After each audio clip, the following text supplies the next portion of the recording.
Oi, gente querida.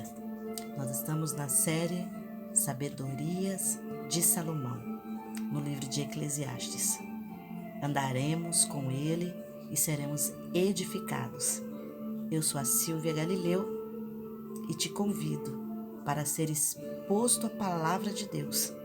Ela, que é bússola, que é espada, que é alimento, que é viva e eficaz. Vem comigo que seremos profundamente tocados pelo Espírito Santo. Capítulo 5 do livro de Eclesiastes. A loucura de votos precipitados. Guarda o teu pé quando entrares na casa de Deus. Chegar-se para ouvir é melhor do que oferecer sacrifício de tolo, pois não sabem que fazem mal.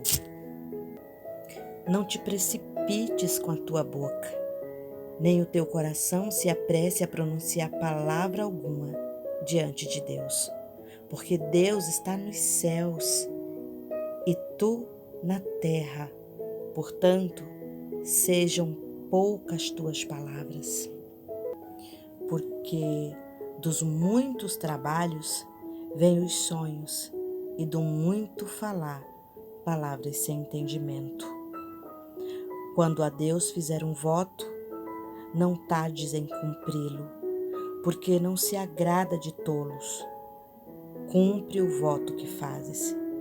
Melhor é que não votes do que votar e não cumpri-lo.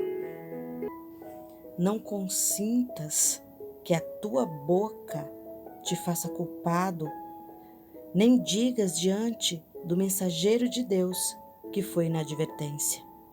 Por que razão se iraria Deus por causa da tua palavra, a ponto de destruir as obras das tuas mãos?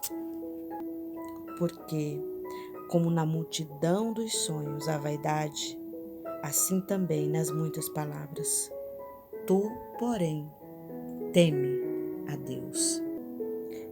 Quando você vê em alguma cidade opressão de pobres e o roubo em lugar do direito e da justiça, não fique maravilhado de semelhante caso, porque o que está alto tem acima de si outro mais alto que o explora, e sobre este ainda outro mais elevado que também o explora.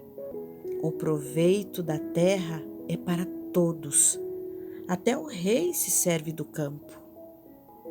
Quem ama o dinheiro, jamais dele se farta, e quem ama a abundância, nunca se fartará de renda.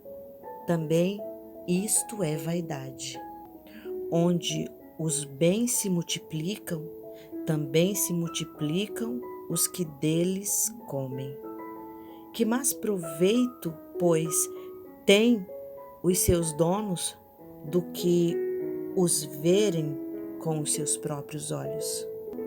Doce é o sono do trabalhador, quer coma pouco, quer coma muito, mas a fartura do rico não o deixa dormir. Grave mal vi debaixo do sol, as riquezas que seus donos guardam para o próprio dano. E se tais riquezas se perdem por qualquer má aventura, ao filho que gerou, nada fica na mão. Como saiu do ventre de sua mãe, assim nu voltará, indo-se como veio, e do seu trabalho nada poderá levar consigo. Também isto é grave mal, precisamente como veio, assim ele vai. E que proveito lhe vem de haver trabalhado tanto para o vento? Nas trevas comeu em todos os seus dias, com muito enfado, com enfermidades e indignação. Eis que eu vi Boa e bela coisa é comer e beber e gozar cada um do bem de todo o seu trabalho com que se afadigou debaixo do sol durante os poucos dias de vida que Deus lhe deu, porque esta é a sua porção. Porquanto ao homem a quem Deus conferiu riquezas e bens, e lhe deu poder para deles comer e beber a sua porção e gozar do seu trabalho. Isto é dom de Deus, porque não se lembrará muito dos dias da sua vida, porquanto Deus lhe enche o coração de alegria. Sabe, cada conselho que Salomão, agora já idoso, porque no livro de Provérbios, Salomão é um jovem cheio de expectativas, aprendendo, cheio de sonhos. E já no livro de Eclesiastes, Salomão é um idoso, com experiências, passou por muitas situações, teve muitas experiências em todos os níveis da sua vida. E aí cada conselho que ele dá, agora eu vou conjecturar, eu acredito que tenha muito a ver com tudo que ele viveu e com tudo que ele aprendeu. Quando ele diz no início do texto, guarda o teu pé quando entrares na casa de Deus, eu acredito, repito, vou conjecturar, que Salomão teve muitas vezes e muitas situações em que ele entrou de qualquer jeito na casa de Deus. E muitas vezes nós agimos dessa forma. Entramos de qualquer jeito, simplesmente por sabermos o caminho, por estarmos acostumados. Mas todas as vezes que nós propomos o nosso coração de ir na casa do Senhor, de ir para a casa do Senhor, temos que saber por que estamos indo. A casa do Senhor não é um clube, não é um point de encontro. A casa do Senhor é o lugar que nós vamos nos encontrar com o nosso Deus, com o nosso Mestre, e precisamos reverenciá-lo, precisamos guardar sim o nosso pé, não ir de qualquer jeito, não ir de qualquer modo. Que Deus nos livre da religiosidade vazia, sem propósito. Que Deus nos livre simplesmente de cumprir um protocolo. Precisamos sim, se tivermos de cumprir um protocolo, mas que isso seja para a honra e glória do nosso Deus.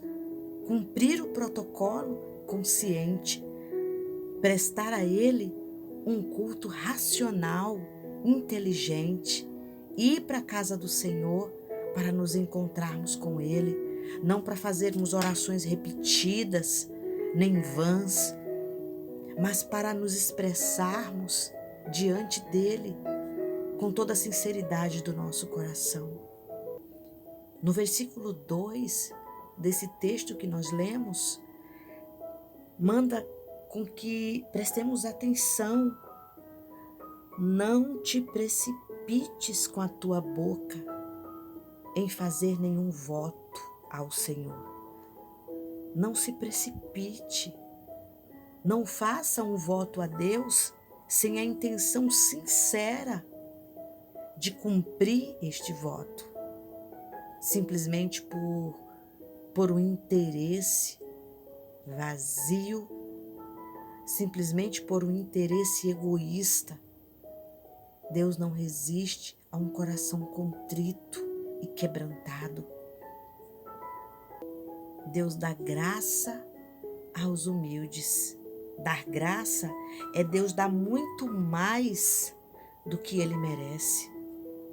Mas Deus resiste ao soberbo. Cuidado com o que você está guardando no seu coração. Seja humilde. A humildade é um traço do caráter de Jesus. E é isso que nós temos que ter. Traços do caráter de Jesus, para sermos parecidos com Ele. Se você não vai cumprir o voto, não se precipite. Não vote.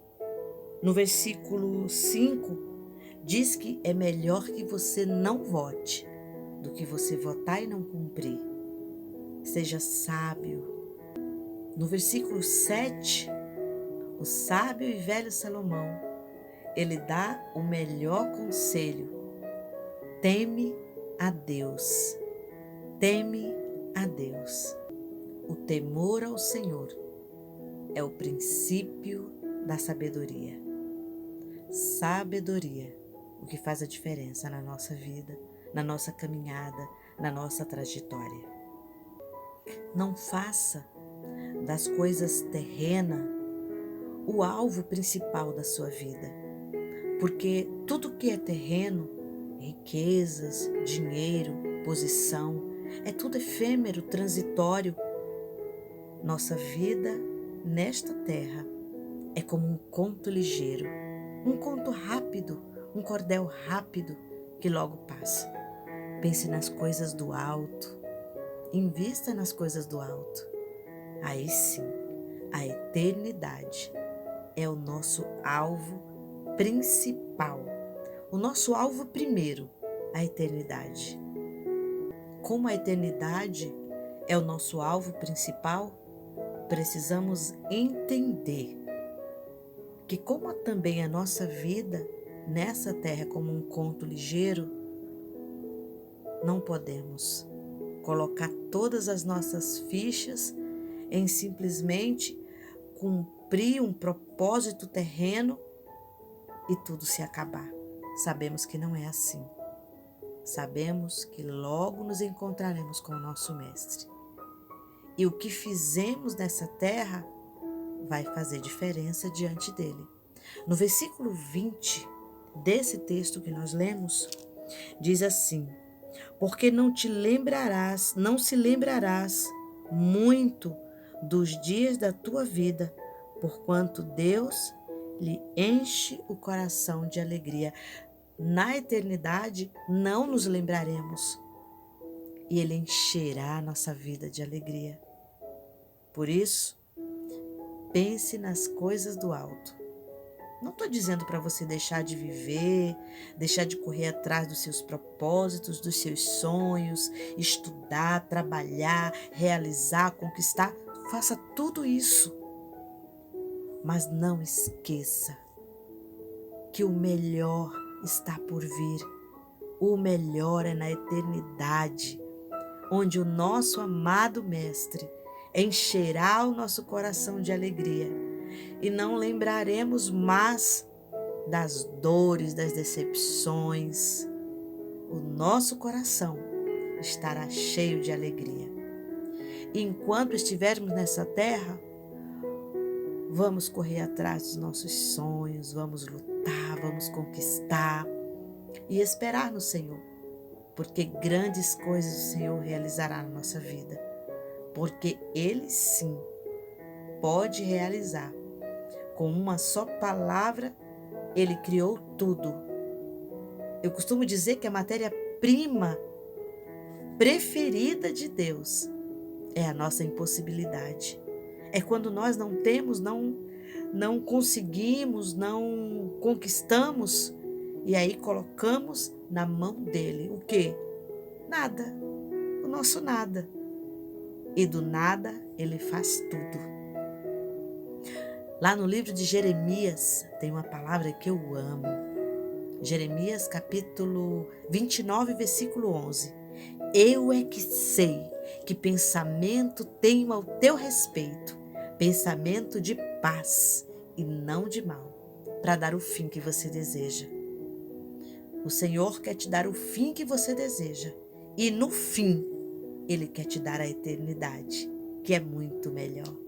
Que Deus te abençoe rica e abundantemente. Shalom, shalom.